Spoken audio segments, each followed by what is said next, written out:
Channel queens mom food vlogs in Kannada. ಎಲ್ಲರಿಗೂ ಮೊದಲೇದಾಗಿ ನವರಾತ್ರಿ ಹಬ್ಬದ ಹಾರ್ದಿಕ ಶುಭಾಶಯಗಳು. ಸ್ಪೆಷಲ್ ನಮ್ಮ ಕರ್ನಾಟಕದಲ್ಲಿ ದಸರಾ ಅಂದರೆ ತುಂಬಾ ಸ್ಪೆಷಲ್ಲು, ಮೈಸೂರು ಅಂತ ಎಲ್ಲರಿಗೂ ನೆನಪಾಗುತ್ತೆ. ಇಲ್ಲಿ ಮಹಾರಾಷ್ಟ್ರದಲ್ಲಿ ನವರಾತ್ರಿ ಸೆಲೆಬ್ರೇಷನ್ ಡಿಫ್ರೆಂಟ್ ಆಗಿದೆ. ಹಾಗಾಗಿ ಈಗ ಪೂಜೆ ಮಾಡೋ ವಿಧಾನ ಇರ್ಬೋದು, ಇಲ್ಲಿ ಆಚರಣೆ ಚೇಂಜ್ ಆಗಿದೆ. ಬಟ್ ಯಾವುದೇ ಇದ್ರೂ ನವರಾತ್ರಿ ಸೆಲೆಬ್ರೇಷನ್ ಅಂತ ಹೇಳ್ಬೋದು. ಇಲ್ಲಿ ಸ್ಪೆಷಲಾಗಿ ಈ ಬ್ಲಾಗ್ ಮಾಡೋಕ್ಕೆ ರೀಸನ್ ಏನಂತಂದರೆ, ಒಂದಿಷ್ಟು ನವರಾತ್ರಿ ಶಾಪಿಂಗ್ ಮಾಡಿದ್ವಿ. ಇಲ್ಲಿ ನಮ್ಮ ಪುಣೆಯಲ್ಲಿ ಸ್ಪೆಷಲಿ ನವರಾತ್ರಿ ಟೈಮಲ್ಲಿ 9 ಒಂದೊಂದು ಕಲರ್ ಹಾಕ್ಕೊಂಡು ಸೆಲೆಬ್ರೇಟ್ ಮಾಡ್ತಾರೆ. ಇದು ಎಲ್ಲ ಕಡೆಯೂ ಇದೆ.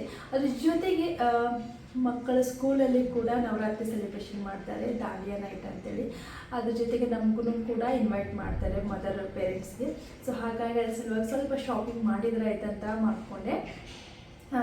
ಮತ್ತು ಸೊಸೈಟಿಯಲ್ಲಿ ಕೂಡ ಎವ್ರಿಡೇ ನೈಟು ದಾಂಡಿಯಾ ಇರುತ್ತೆ, ಗರ್ಬಾ ಡ್ಯಾನ್ಸ್ ಅಂತ ಇರುತ್ತೆ. ಹಾಗಾಗಿ ಚೆನ್ನಾಗಿ ಅನಿಸುತ್ತೆ, ಒಂಚೂರು ಶಾಪಿಂಗ್ ಮಾಡಿದ್ರೆ ಆಯಿತು ಅಂತ ಮಾಡ್ಕೊಂಡಿದ್ದೀನಿ. ಸ್ಪೆಷಲಿ ನನ್ನ ಮಗಳಿಗೆ, ಅವಳಿಗೆ ಡ್ಯಾನ್ಸ್ ಅಂದರೆ ತುಂಬಾ ಇಷ್ಟ. ಅವಳಿಗೆ ಗೊತ್ತಾಗ್ಬಿಟ್ಟಿದೆ, ಎಲ್ಲರೂ ದಾಂಡಿಯಾ ಕಂಡ್ರೆ ಮಮ್ಮಿ ದಾಂಡಿಯಾ ಹಾಕ್ಬಿಟ್ಟಿದ್ದಾರೆ ಅಂದರೆ ನವರಾತ್ರಿ ಬಂತು ಅಂತ ಹೇಳ್ತಾರೆ. ಹಾಗೆ ನೈಟ್ ಆದರೆ ಸಾಕು, ಒಂದು 8 ಗಂಟೆ ನೈಟ್ ಟೈಮಿಂಗ್ ಬಂದರೆ ಸಾಕು, ಮ್ಯೂಸಿಕ್ ಸ್ಟಾರ್ಟ್ ಆಗಿಬಿಡುತ್ತೆ. ಅದು ನೋಡೋಕ್ಕೆ ಫುಲ್ ಎಕ್ಸೈಟ್ ಆಗ್ತಾಳೆ. ಹಾಗಾಗಿ ಅವ್ರಿಗೆ ಹೋಗ್ತಾಳೆ, ಇವಳು ಇಂಟ್ರೆಸ್ಟ್ ಇದೆ ಅಂತಂತೇಳಿ ಒಂದಿಷ್ಟು ಆನ್ಲೈನ್ದಾಗ ಶಾಪಿಂಗ್ ಮಾಡಿದ್ದೆ. ಹಾಗೆ ಒಂದಿಷ್ಟು ಲೋಕಲ್ ಮಾರ್ಕೆಟಲ್ಲಿ ಶಾಪಿಂಗ್ ಮಾಡಿದ್ದೆ. ಶಾಪಿಂಗ್ ಮಾಡೋದಕ್ಕೆ ನನಗೆ ಟೈಮ್ ಸಿಗಲ್ಲ, ಮಕ್ಕಳು ಮತ್ತೆ ಹೊರಗಡೆ ಹೋದರೆ ತುಂಬಾ ಟ್ರಾಫಿಕ್ ಇರುತ್ತೆ, ಹಾಗೆ ತುಂಬಾ ರಶ್ ಇರುತ್ತೆ ಮಾರ್ಕೆಟ್ ಅಂತ ಹೇಳಿ. ಒಂದಿನ ಏನಾಯಿತು, ಸ್ಕೂಲಲ್ಲಿ ಒಂದು ಫೀಲ್ಡ್ ಟ್ರಿಪ್ ಅಂತಿತ್ತು. ಹಾಗಾಗಿ ಮಕ್ಕಳು ಬೆಳಗ್ಗೆ 9ರಿಂದ 3 ಗಂಟೆ ತನಕ ಇತ್ತು ಟೈಮಿಂಗ್. ಆ ಮಧ್ಯದಲ್ಲಿ ಸ್ವಲ್ಪ ಟೈಮ್ ಮಾಡಿಕೊಂಡು ನಾನು ನನ್ನ ಫ್ರೆಂಡ್ ಕೂಡಿ ಒಂದಿಷ್ಟು ಶಾಪಿಂಗ್ ಮಾಡಿದ್ರೆ ಆಯಿತು ಅಂತ ಹೇಳಿ ನಾವು ಪುಣೆಯಲ್ಲಿರುವ ಪಿಂಪ್ರಿ ಮಾರ್ಕೆಟ್ಗೆ ಹೋಗಿದ್ವಿ. ಆಲ್ಮೋಸ್ಟ್ ನಮಗೆ ನಿಯರ್ ಇದೆ, ಒಂದು ಅರ್ಧ ಗಂಟೆಯಲ್ಲಿ ಹೋಗಿ ರೀಚ್ ಆಗ್ತೀವಿ. ಹಾಗಾಗಿ ಪ್ಲ್ಯಾನ್ ಮಾಡಿಕೊಂಡು ವಿತಿನ್ 3 o'clockಗೆ ರಿಟರ್ನ್ ಬಂದರೆ ಆಯ್ತಂತ ಪ್ಲ್ಯಾನ್ ಮಾಡ್ಕೊಂಡು ಹೋಗಿದ್ವಿ. ಅಲ್ಲಿ ಒಂದಿಷ್ಟು ತೊಗೊಂಡಿದ್ದೆ. ಹಾಗೆ ಒಂದಿಷ್ಟು ಆನ್ಲೈನ್ದಲ್ಲಿ ಶಾಪಿಂಗ್ ಮಾಡಿದ್ದೆ, ನಾನು ಹೋಗೋದಕ್ಕೆ ಆಗಲ್ಲ ಅಂಥೇಳಿ. ಮಗಳಿಗೆ ಒಂದು ಲೆಹಂಗಾ ತೊಗೊಂಡಿದ್ದೆ, ತುಂಬಾ ಚೆನ್ನಾಗಿದೆ. ಮಕ್ಕಳು ತುಂಬ ಮುದ್ದಾಗಿ ಕಾಡ್ತಾರೆ, ನೋಡ್ಬೋದು.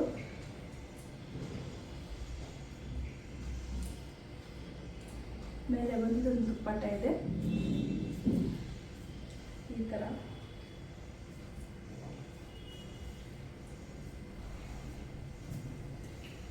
ನೋಡ್ಬೋದು, ತುಂಬ ಚೆನ್ನಾಗಿ ಅನಿಸುತ್ತೆ. ಹಾಗೆ ನನಗೆ ಮಗಳಿಗೆ ತೊಗೊಂಡ್ರೆ ಮಗನಿಗೂ ತೊಗೊಳ್ಳೇಬೇಕು. ಅದೇ ರಿಲೇಟೆಡ್ ಥೀಮ್ ಒಳಗೆ ಆನ್ಲೈನಲ್ಲಿ ಅವನಿಗೆ ಕುರ್ತಾ ಪೈಜಾಮ ತೊಗೊಂಡೆ. ಮೇಲೆ ಈ ಥರ ಜಾಕೆಟ್ ಬಂದಿದೆ, ಇದು ಬಂದು ಮೇಲೆ ಈ ಥರ ಕುರ್ತಾ ಇದೆ, ಅದ್ರ ಮೇಲೆ ಈ ಥರ ಜಾಕೆಟ್ ಬರುತ್ತೆ. ತುಂಬ ಚೆನ್ನಾಗಿ ಅನಿಸುತ್ತೆ ಕಾಂಬಿನೇಷನ್ನು. ಹಾಗೆ ವೈಟ್ ಪ್ಯಾಂಟ್ ಇದೆ ಕೆಳಗೆ. ಇದು ಡ್ರೆಸ್ ಬಂದು. ನೆಕ್ಸ್ಟ್ ಎಕ್ಸಸರೀಸ್ ಒಳಗೆ ಒಂದಿಷ್ಟು ತೊಗೊಂಡಿದ್ದೆ. ಅವಳ ಕೂದಲು ತುಂಬಾ ಶಾರ್ಟ್ ಇದೆ, ಹಾಗಾಗಿ ಎಷ್ಟು ಚೆನ್ನಾಗಿ ಅನಿಸಲ್ಲ ಹೇರ್ ಸ್ಟೈಲ್ ಮಾಡೋದಕ್ಕೆ ಅಂತ ಹೇಳಿ ನಾನು ಜಸ್ಟ್ ಈ ಥರ ಹೇರ್ ಬ್ಯಾಂಡ್ ತೊಗೊಂಡಿದ್ದೆ. ತುಂಬ ಚೆನ್ನಾಗಿ ಅನಿಸುತ್ತೆ, ಕ್ಯೂಟಾಗಿ. 3 to 5 years ಮಕ್ಕಳಿದ್ದರೆ ಅವ್ರಿಗೆ ತುಂಬ ಚೆನ್ನಾಗಿ ಒಪ್ಪುತ್ತೆ. ಕೂದಲು ತುಂಬ ಶಾರ್ಟ್ ಇದ್ದರೆ ಇದು ಚೆನ್ನಾಗಿ ಅನಿಸುತ್ತೆ. ಹಾಗಾಗಿ ಆಕಿನ ಕೂದಲು ತುಂಬ ಶಾರ್ಟ್ ಇದೆ. ಈ ಡ್ರೆಸ್ಸಿಗೆ ಮ್ಯಾಚ್ ಆಗುತ್ತೆ ಅಂತೇಳಿ ಈ ಥರ ಕಲರ್ ಕಾಂಬಿನೇಷನ್ನ ತೊಗೊಂಡಿದ್ದು. ತುಂಬಾ ಚೆನ್ನಾಗಿದೆ, ನೋಡ್ಬೋದು, ಕಲರ್ಫುಲ್ ಆಗಿದೆ. ಹಾಗೆ ಅವಳಿಗೆ ಇಲ್ಲೆಲ್ಲ ಆಕ್ಸಿಡೈಸರ್ ಬಳೆಗಳನ್ನೇ ಭಾಳ ಯೂಸ್ ಮಾಡ್ತಾರೆ. ಹಾಗಾಗಿ ಅವಳಿಗೆ 2 ಸೆಟ್ಟು ಬಳೆ ತೊಗೊಂಡೆ. ಬಳೆ ಬಂದು ಈ ಥರ ಇದೆ, ಸ್ಪ್ರಿಂಗ್ ಥರ ಇದೆ.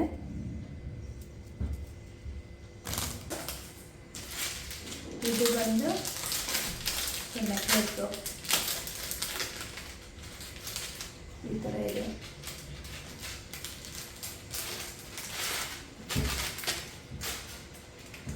ನೋಡ್ಬೋದು, ತುಂಬ ಚೆನ್ನಾಗಿದೆ.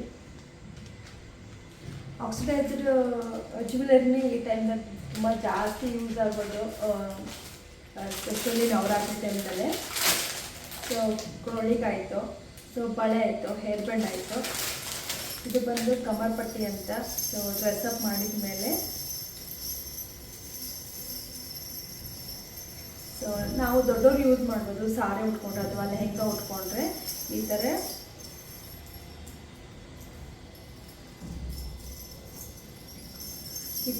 ಕಟ್ಕೊಂಡ್ರೆ ತುಂಬ ನವರಾತ್ರಿ ಸ್ಪೆಷಲ್ ಅಂತ ಹೇಳ್ಬೋದು. ತುಂಬ ಚೆನ್ನಾಗಿ ಅನಿಸುತ್ತೆ ಸಾರಿ ಮೇಲೆ. ನವರಾತ್ರಿ ಔಟ್ಫಿಟ್ ಮೇಲೆ ತುಂಬ ಚೆನ್ನಾಗಿ ಅನಿಸುತ್ತೆ. ಲೆಹೆಂಗಾ ಹಾಕೊಂಡ್ರೆ ಸ್ಪೆಷಲಿ ಆ ಥರ, ಮತ್ತು ಈ ಥರ ಮಕ್ಕಳ ಡ್ರೆಸ್ ಹಾಕೊಂಡಾಗ ಚೆನ್ನಾಗಿ ಅನಿಸುತ್ತೆ. ಸೊ ಇದು ದೊಡ್ಡದೇ ತೊಗೊಂಡೆ ನಾನು. ಸೊ ಇವಾಗ ಅವಳಿಗೂ ಆಗುತ್ತೆ, ನಾನು ಯೂಸ್ ಮಾಡ್ಬೋದು, ಮುಂದೆ ಯೂಸ್ ಆಗುತ್ತೆ ಅಂತ. ಸೊ ಪಿಂಪ್ರಿ ಮಾರ್ಕೆಟಲ್ಲಿ ತೊಗೊಂಡಿದ್ದು, ಲೋಕಲ್ ಮಾರ್ಕೆಟ್ ಚೆನ್ನಾಗಿ ಸಿಗಲ್ಲ. ನೆಕ್ಸ್ಟ್ ಬಂದು ಅವಳದ್ದು ಇಷ್ಟು ಶಾಪಿಂಗ್ ಆಯಿತು. ಮಗಳದ್ದು ಡ್ರೆಸ್ಸು, ಇದೊಂದು ನೆಕ್ಲೆಸ್ಸು, ಬಳೆ, ಹೇರ್ ಬ್ಯಾಂಡು ಮತ್ತು ಇದು ಕಮರ್ಕತೆ. ನೆಕ್ಸ್ಟ್ ಬಂದು ನಾನು 2 ಇಯರಿಂಗ್ಸ್ ತೊಗೊಂಡೆ.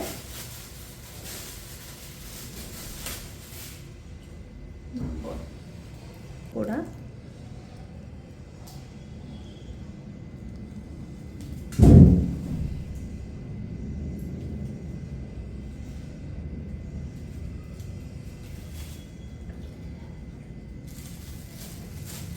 ಅದಾದ್ಮೇಲೆ ಬಳೆ ತೊಗೊಂಡೆ ಒಂದಿಷ್ಟು. ಇದು ಬಂದು ಸೊ ಇದು ನವರಾತ್ರಿ ಕೆಳಗಡೆ ತೊಗೊಂಡಿದ್ದು.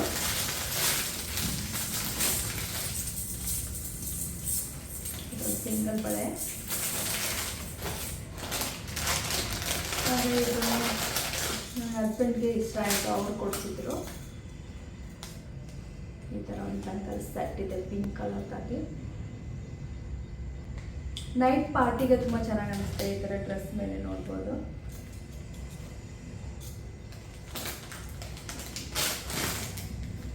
ಆಮೇಲೆ ಇದೊಂದು ಕಲರ್ಫುಲ್ ಆಗಿರಲಿ ಅಂತ, ಎಲ್ಲದಕ್ಕೂ ಮ್ಯಾಚ್ ಆಗುತ್ತೆ ಅಂತ ಇದೊಂದು ಸೆಟ್ ತೊಗೊಂಡೆ ನಾನು.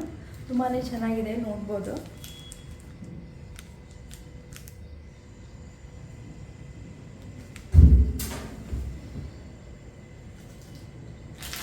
ಬ್ಯಾಂಗಲ್ಸ್ ಕಲೆಕ್ಷನ್ ತುಂಬ ಚೆನ್ನಾಗೈತಿ ಮಾರ್ಕೆಟಲ್ಲಿ. ತುಂಬಾ ಬ್ಯುಸಿ ಆಗುತ್ತೆ, ರಶ್ ಆಗುತ್ತೆ ಅಂತ ಹೇಳಿ ನಾನು ತುಂಬ ಫಾಸ್ಟಾಗಿ ಶಾಪಿಂಗ್ ಮಾಡಿದ್ವಿ. ಯಾಕಂದರೆ ಮತ್ತೆ ಬಂದು ಮಕ್ಕಳು ಪಿಕಪ್ ಮಾಡ್ಕೊಂಡಿತ್ತು. ಸೊ ಹಾಗಾಗಿ ವಿಡಿಯೋ ಮಾಡೋಕ್ಕಾಗಲಿಲ್ಲ ನನಗೆ. ಹಾಗೆ ಇಲ್ಲಿ ಮಾರ್ಕೆಟಲ್ಲಿ ತುಂಬಾ ಕಾಮನ್ ಈ ಥರ ಇಷ್ಟು ದೊಡ್ಡ ಕೆಲಸ ಹಾಕೋತಾರೆ.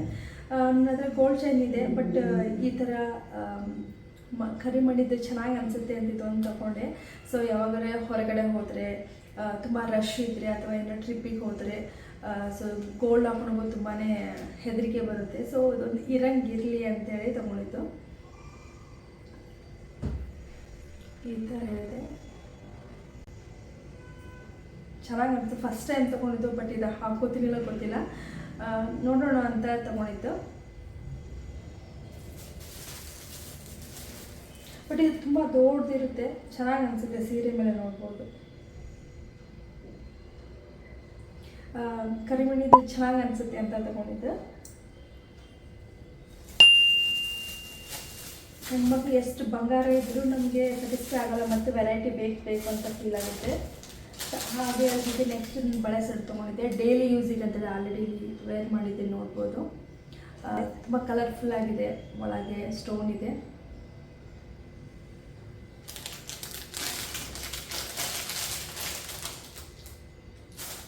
ನೆಕ್ಸ್ಟ್ ಇಷ್ಟು ಶಾಪಿಂಗು. ಹಾಗೆ ಒಂದು ದಾಂಡಿಯ ತೊಗೊಂಡೆ ನಾನು. ಹಾಗೆ ನೆಕ್ಸ್ಟ್ ಬಂದು ಆಲ್ರೆಡಿ ಮಕ್ಕಳ ಹತ್ರ ಇತ್ತು, ಸೊ ಲಾಸ್ಟ್ ಇಯರ್ ತೊಗೊಂಡಿದ್ದೆ. ಸೊ ಅದೇ ಹಾಗೆ ಬಿಟ್ಟಿದ್ದೀನಿ, ಅವರಿಗೆ ಸ್ಮಾಲ್ ಆಗಿರಲಿ ಅಂತೇಳಿ. ಈ ಸದ್ಯದ ಇಷ್ಟು ಶಾಪಿಂಗ್ ಆಯಿತು. ಅದ್ರ ಜೊತೆಗೆ ಮಕ್ಕಳಿಗೆ ಒಂದು ಶೂಸ್ ತೊಗೊಂಡಿದ್ದು.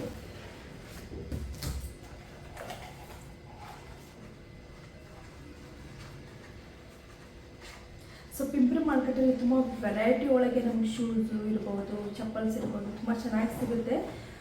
ಸೊ ಹಾಗಾಗಿ ಟೈಮ್ ತುಂಬಾ ಶಾರ್ಟ್ ಇತ್ತು, ಬಟ್ ಆದರೂ ಎಷ್ಟು ಪಾಸಿಬಲ್ ಅಷ್ಟು ತೊಗೊಂಡ್ವಿ. ಬಟ್ ಮೇನ್ ನಾವು ಲೆಹೆಂಗಾ ತೊಗೊಂಡ್ರಾಯ್ತು, ಈಗ ಇದು ನವರಾತ್ರಿದು ಸ್ಪೆಷಲು ಅಂತ ಅಂದ್ಕೊಂಡ್ವಿ, ಬಟ್ ಅದೇ ತೊಗೊಳೋದಕ್ಕೆ ಟೈಮ್ ಸಿಗಲಿಲ್ಲ. ಅದು ಬಂದು ಮಗಳಿಗೆ ಪ್ರಿನ್ಸ್ ಶೂಸ್ ತೊಗೊಂಡಿದ್ದು. ಇದು ಬಂದು ಮಗನಿಗೆ ಅವ್ರ ಪಪ್ಪ ಶೂಸ್ ಆಗುತ್ತೆ, ನಾನು ಹಾಕೋತೀನಿ ಅಂತೇಳಿ ಇಷ್ಟಪಡ್ತಿದ್ದೆ, ಹಾಗಾಗಿ ಇದು ಕಾಣ್ತು. ಸೊ ತೊಗೊಂಡ್ರಾಯ್ತು ಅಂತ ತೊಗೊಂಡಿದ್ದು. ಮತ್ತು ಸಿಂಪಲ್ ಡೈಲಿ ವೇರಿಗಂತ ಸ್ಯಾಂಡಲ್ ತೊಗೊಂಡ್ವಿ. ಚಿಕ್ಕದಾಗಿತ್ತು ಸೈಜ್, ಇನ್ನೂ ದೊಡ್ಡ ತೊಗೋಬೇಕಾಗಿತ್ತು. ಬಟ್ ಇದು ಕಲರ್ ತುಂಬಾ ಇಷ್ಟ ಆಯಿತು, ಬಟ್ ದೊಡ್ಡ ಸೈಜ್ ಇದ್ದಿದ್ದಿಲ್ಲ. ಆಗ ಅವ್ರ ಪಪ್ಪ ಇರ್ಲಿಕ್ಕೆ ಒಂದು 6 ಮಂತ್ ಇರ್ತಿದ್ರೆ ಸಾಕಾಗುತ್ತೆ. ಸೊ ಇದು ಇಷ್ಟ ಆಗಿದೆ, ತೊಗೊಂಡ್ಬಿಡೋಣ ಅಂತ ತೊಗೊಳ್ತು. ನೆಕ್ಸ್ಟ್ ಸೊ ನವರಾತ್ರಿ ಔಟ್ಫಿಟ್ಗೆ ಚೆನ್ನಾಗಿ ಅನಿಸುತ್ತೆ ಅಂತ ಶೂಸ್ ತೊಗೊಂಡಿದ್ದೆ ನಾನು. ಸೊ ಇದು ತುಂಬಾ ಫೇಮಸ್ ಈ ಟೈಮ್ದಲ್ಲಿ ಸ್ಪೆಷಲಿ ಹಾಕೋತಾರೆ ತುಂಬ ಜನ. ಹಾಗೆ ನೆಕ್ಸ್ಟ್ ಇದೊಂದು ಜೊತೆ ತೊಗೊಂಡೆ. ಸೊ ಇದು ಎಲ್ಲದಕ್ಕೂ ಮ್ಯಾಚ್ ಆಗುತ್ತೆ. ಕುರ್ತಾ ಹಾಕೊಂಡ್ರೆ ಇರ್ಬೋದು ಅಥವಾ ಜೀನ್ಸ್ ಹಾಕೊಂಡ್ರೆ ಬರುತ್ತೆ, ಸ್ಯಾರಿ ಹಾಕೊಂಡ್ರೆ ಬರುತ್ತೆ ಅಂತ. ಇದು ಕಲರ್ಫುಲ್ ಆಗಿದೆ, ಇದೊಂದು ಇಷ್ಟ ಆಗಿದೆ, ಒಂದು ತೊಗೊಂಡೆ. ಹಾಗೆ ಪಕ್ಕದಲ್ಲಿ ಇಟ್ಟಿದ್ದು ಏನು ಅಂತ ಯೋಚನೆ ಇರ್ಬೋದು ನಿಮಗೆ. ಇದು ಬಂದು ಮೀಶೋದಲ್ಲೇ ಆರ್ಡ್ರ್ ಮಾಡಿದ್ದು. ಸೊ ಇದು ಜ್ಯುವೆಲ್ಲರಿ ಇಟ್ಕೊಳ್ಳೋದಕ್ಕೆ, ನಮ್ಮದು ಇಯರಿಂಗ್ಸ್ ಇರ್ಬೋದು, ಚಿಕ್ಕ ಚಿಕ್ಕದಾಗಿ ಏನಾದರೂ ಎಕ್ಸಸರೀಸ್ ಇದ್ದರೆ ಅದನ್ನು ಇಡೋದಕ್ಕೆ ಅಂತ ಇದೊಂದು ಆನ್ಲೈನಲ್ಲಿ ಆರ್ಡ್ರ್ ಮಾಡಿದ್ದೆ. ಸೊ ಇದ್ರ ವಿಡಿಯೋ ನಿಮ್ಗೆ ಮತ್ತೆ ನೆಕ್ಸ್ಟ್ ತೋರಿಸ್ತೀನಿ ಡೀಟೇಲ್ ಆಗಿ ಯಾವ ಥರ ಇದೆ ಪ್ರಾಡಕ್ಟು ಅಂತ ಹೇಳಿ. ಆಮೇಲೆ ಇದು ಬಂದು ಬ್ಯಾಂಗಲ್ಸ್ ಸೆಟ್ಟು. ಬ್ಯಾಂಗಲ್ಸ್ಗೆ ಇಡೋದಕ್ಕೆ ಅಂತಂದರೆ ಇದು ಆರ್ಡ್ರ್ ಮಾಡಿದ್ದೆ. ತುಂಬ ನೀಟಾಗಿದೆ, ಜಾಸ್ತಿ ಹಿಡಿಯುತ್ತೆ. ಸೊ ಹಾಗಾಗಿ ಆರ್ಡ್ರ್ ಮಾಡಿದ್ದೆ. ಕ್ವಾಲಿಟಿ ಕೂಡ ಚೆನ್ನಾಗಿದೆ, ಮತ್ತು ರೇಟು ರೀಸನೇಬಲ್ ಆಗಿದೆ. ಯಾರಾದರೂ ಈ ಥರ ಬಳೆನ ಅರೇಂಜ್ ಮಾಡಬೇಕು, ನೀಟಾಗಿ ಇಡಬೇಕು ಅಂತ ಏನಾದರೂ ಪ್ಲ್ಯಾನ್ ಇದ್ದರೆ ಇದನ್ನು ತಗೋಬೋದು. ಈ ಥರ ಇದೆ. ಸೊ ನಿಮಗೆ ಇಷ್ಟವಾದ ಬಳೆಗಳನ್ನು ಹಾಕ್ಬೋದು. ನಿಮ್ಮ ಹತ್ರ ಇರೋ ಬಳೆನೆಲ್ಲ ಅರೇಂಜ್ ಮಾಡಿದರೆ ಎಲ್ಲರ ಹೊರಗಡೆ ಹೋಗ್ತಾ ಇದ್ವಿ ಅಂತಂದರೆ ಈ ಥರ ಪಟ್ಟನೆ ಎಲ್ಲ ಥರದ್ದು ನಮ್ಗೆ ವೆರೈಟಿ ಕಾಣುತ್ತಲ್ವ, ಈಸಿ ಆಗುತ್ತೆ.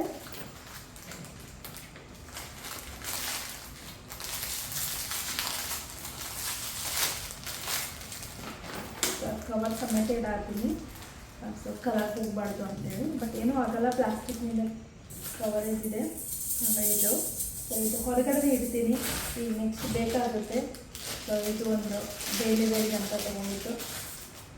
ಜಾಸ್ತಿ ಮಾಡೋದಕ್ಕೆ ಟೈಮ್ ಸಿಗಲಿಲ್ಲ, ಬಟ್ ಅಷ್ಟು ಅಂದ್ರೂ ಎಷ್ಟು ಬೇಸಿಕ್ಕಾಗಿ ಬೇಕಿತ್ತು. ಸೊ ಅಷ್ಟು ತೊಗೊಂಡು ಬಂದ್ವಿ. ಇದು ನಮ್ಮ ಬ್ಲಾಗ್ ಆಗಿತ್ತು ನವರಾತ್ರಿದು. ನಮ್ಮ ಬ್ಲಾಗ್ ನಿಮ್ಗೆ ಹೇಗೆ ಅನಿಸ್ತು ಅಂತ ಪ್ಲೀಸ್ ಕಮೆಂಟ್ ಮೂಲಕ ತಿಳಿಸಿ. ಯಾವ ಥರ ಬ್ಲಾಗ್ಸ್ ಇಷ್ಟ ಆಗುತ್ತಾ, ಡೈಲಿ ಬ್ಲಾಗ್ಸ್ ಇರ್ಬೋದು ಅಥವಾ ಕುಕ್ಕಿಂಗ್ ರಿಲೇಟೆಡ್ ವಿಡಿಯೋಸ್ ಬೇಕಾ, ಸೊ ಪ್ಲೀಸ್ ಕಮೆಂಟ್ ಮೂಲಕ ತಿಳಿಸಿ. ಮತ್ತು ಈಗ ಸ್ಕೂಲ್ ಟೈಮ್ ಆಗಿದೆ, ಮಕ್ಕಳು ಕರ್ಕೊಂಡ್ಬರ್ಬೇಕು. ಇವತ್ತೊಂದು ಮಾರ್ನಿಂಗ್ ಟೈಮ್ 11:30 ಆಗಿದೆ. 12 ಗಂಟೆ ಸ್ಕೂಲ್ ಬಿಡುತ್ತೆ. ಸೊ ಹೋಗಿ ಮಕ್ಕಳನ್ನ ಪಿಕಪ್ ಮಾಡ್ಕೊಂಡ್ಬರ್ಬೇಕು. ನಿಮಗೆ ಈ ಬ್ಲಾಗ್ ಇಷ್ಟ ಆಗಿದೆ ಅಂತ ಅಂದ್ಕೊತೀನಿ. ಇಲ್ಲಿಗೆ ನನ್ನ ವಿಡಿಯೋನ ಎಂಡ್ ಮಾಡ್ತೀನಿ. ಮತ್ತೆ ಒಂದು ಹೊಸ ಬ್ಲಾಗ್ ನಿಮಗೆ ಸಿಗ್ತೀನಿ. Thank you for watching.